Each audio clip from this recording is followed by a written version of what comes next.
My personal tips, if you are going to an event, I don't care what month it is, but if there is a buffet, the mistake number one is that you don't eat anything throughout the day thinking that you're saving calories for the evening because there will be so much food. Trust me, from personal experience, you will overeat and you will feel like crap because when you don't eat the full day, you have this nice sensation in your stomach and then you overeat, it just feels like a brick in your belly. Don't do it. So come prepared for those kind of events where there is a lot of food, with enough food in your stomach, where you just consider that meal in the evening like any other meal. It's not a cheat meal. It's not a calorie banking meal. It's not like we're going to overeat on anything and everything meal.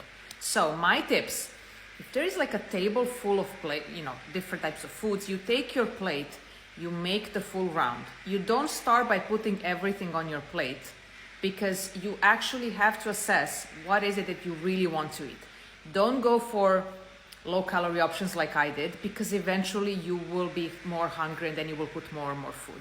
Don't go for more healthier options if you really want to have something which is not maybe so healthy, but you know what? You will eat it anyway, so you might just well put it on the plate.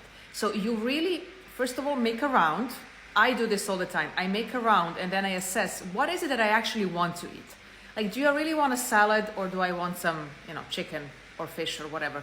And then I put those foods on my plate and I combine it with some vegetables or whatever it is.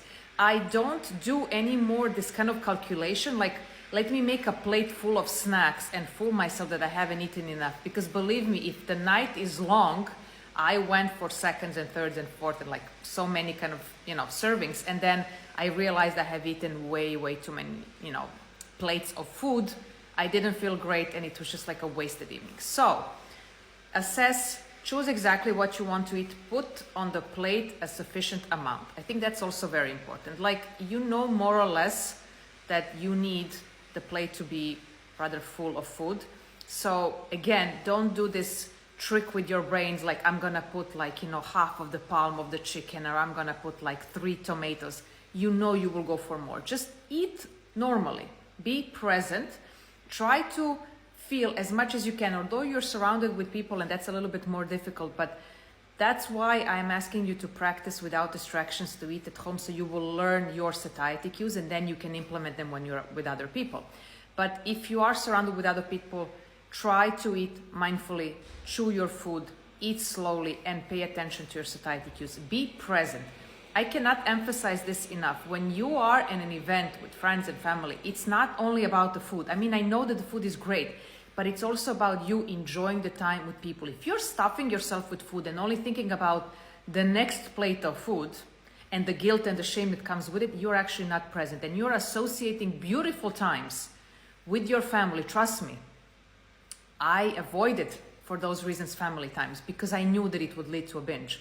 So try as much as you can to be present, to assess your satiety, talk with people, rest a little bit, and see if after 20-30 minutes you actually need more food, or maybe you don't. If you don't do that exercise of waiting a little bit and seeing what's happening around you, you might go for the second plate, and you might be actually more keen on eating rather than paying attention to what's going on around you.